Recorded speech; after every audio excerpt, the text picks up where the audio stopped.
Bom, na visita do Biden chegou a Israel, deu uma entrevista já para a mídia local, uma entrevista bastante extensa, onde ele disse que o Irã pode ser atacado pelos Estados Unidos desde que não haja outra possibilidade. Mas eu percebi o Biden um pouco mais exitoso do que o de hábito.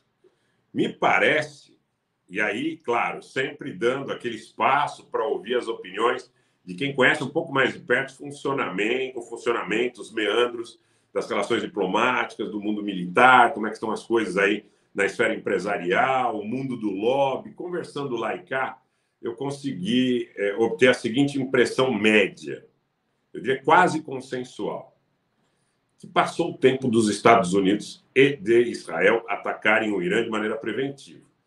Então, um ataque ao Irã, se ele acontecer, se o JCPOA realmente quebrar, falir, ele gerará represálias. E aí eu faço já uma viagem e uma imbricação para a presença do presidente Vladimir Putin em Teherã no próximo dia 19. Quando Putin, numa situação delicada como essa que a Rússia vive hoje no conflito ucraniano, aceita ir a Teherã, numa semana depois da visita do Biden a Israel e a Arábia Saudita. O Biden, é bom que se frise, voará direto de Israel para a Arábia Saudita, né? Numa situação nova, sem precedentes na região. Especula-se até que os Estados Unidos, nesse contexto, pretendam anunciar uma espécie de OTAN entre os árabes e os israelenses, alguns árabes, alguns países do Conselho de Cooperação do Golfo, para se contrapor ao Irã. Tá? Se contrapor ao Irã. Bom, vamos lá. Então, o presidente Biden, dentro desse contexto, ele parte para uma aposta arriscada a nível retórico que ele não pode cumprir. Porque ele está dizendo o seguinte, tá? Ele está dizendo o seguinte, que se não tiver jeito, ele vai atacar o Irã. Só que eu vou dizer para vocês que esse ataque não pode ser mais de caráter preventivo. Não pode ser mais de caráter preventivo. E por que não pode mais ser de caráter preventivo? Ele não pode mais ser de caráter preventivo porque certamente o Irã, com a sua missilística, com a sua capacidade com drones, com a sua capacidade de mísseis que podem efetivamente causar um dano absoluto ao trânsito de navios no Golfo Pérsico, em Hormuz e aí no fluxo de petróleo. O que eu quero dizer para vocês, de maneira muito resumida, um ataque ao Irã nesse momento desencadeará uma grande guerra no Oriente Médio. Vide a fala do líder do Hezbollah, Hassan Nasrallah, que nesta tarde, horário de Brasília, disse que se o Líbano tiver que partir para uma situação de crise, como ele chamou, a ponto do libanês ter que morrer de fome, que ele optaria pela guerra. E vocês sabem que o Hezbollah tem uma ligação muito íntima com o Irã. Então, vejam o quadro hoje, em relação a isso, é que nós teremos, muito provavelmente, se o JCPOA falir, o Biden diz que quer reviver o JCPOA. Supondo que ele vá à falência, o JCPOA faliu, acabou, quebrou, não tem mais negócio. Tá? O que você tem aí de cenário pela frente? Se houver um enfrentamento contra o Irã, ele não é mais a título de ataque preventivo. É uma guerra no Oriente Médio.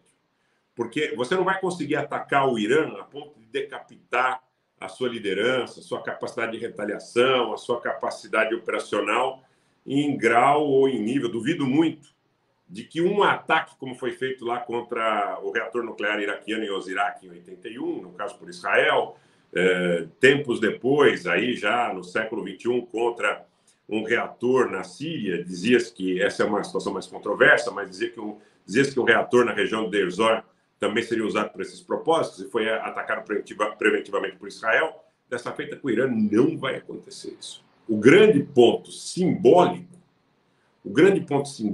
é a presença do presidente Putin. Porque se fosse possível atacar o Irã preventivamente, certamente o presidente Putin não iria nesse momento a Teherã. A mensagem da ida do Putin a Teherã é o seguinte: vocês podem até atacar o Irã, mas se vocês atacarem o Irã, certamente vocês vão enfrentar alguma situação de cunho retaliatório. É muito mais nesse sentido, porque já há pactos da China e da Rússia com o Irã. O famoso RIC, né? Rússia, Irã e China. Gente, vamos dar o like, vamos subir essa live é importantíssima.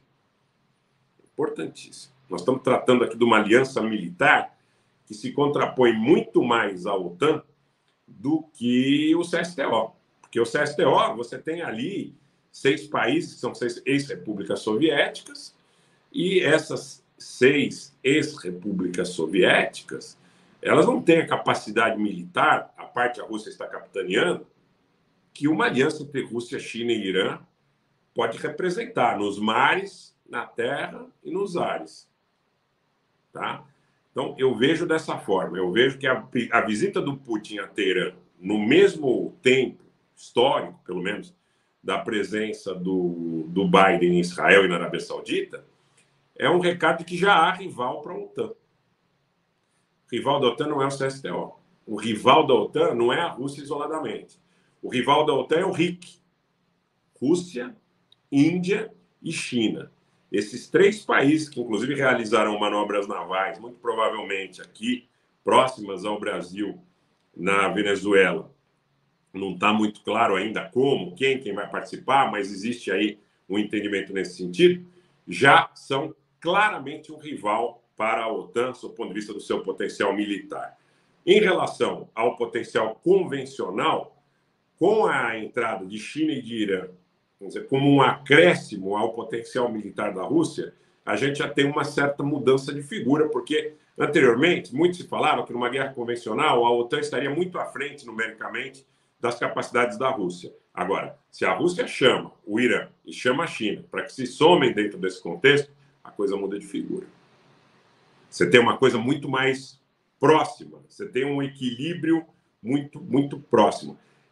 E uma outra situação que eu acho que está surgindo aí, Danilo Barbosa, muito obrigado pelo super sticker, e eu acho que a gente precisa analisar, é que em 2050 a Índia terá aí por volta de 1 bilhão e 700 milhões de habitantes, e a população da China começou a cair agora. A China deve ter talvez entre 1 bilhão e 350 e 1 bilhão e 400.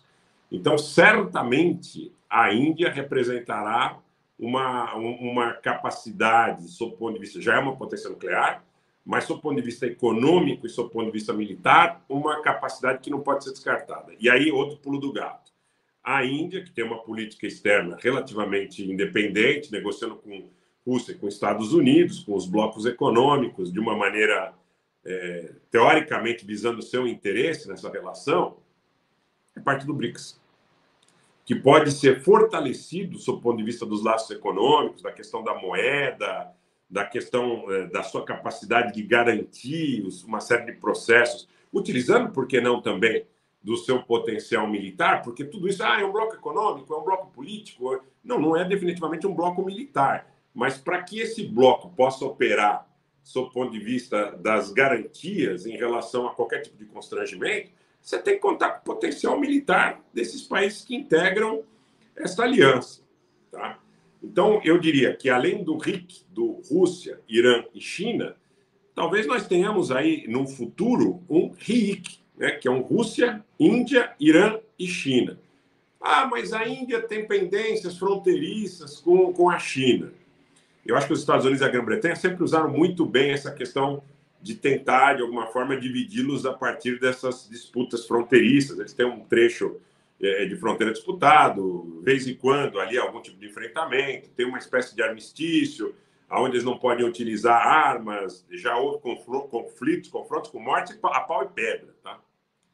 Mas, sob o ponto de vista militar, se sob o ponto de vista econômico, sob o ponto de vista político, a questão dos BRICS aí, eventualmente acrescidos de Irã, Argentina, quem sabe de Turquia, Arábia Saudita, eu tenho dúvidas, tá? Arábia Saudita, eu tenho dúvidas, uma vez que a Arábia Saudita... Vamos ver como é que vai ficar essa visita do Biden na Arábia Saudita, tá? Vamos ver. Estão falando já que a Arábia Saudita pode adquirir alguns Iron Domes israelenses, que eles podem comprar armamento de Israel, que eles podem estipular uma OTAN entre os países do Conselho de Cooperação do Golfo, uma OTAN árabe / israelense na região. Vamos ver o que o Biden vai anunciar na Arábia Saudita. Na Arábia Saudita eu tenho dúvida. A Arábia Saudita, porque tem base dos Estados Unidos na Arábia Saudita, dá com pau.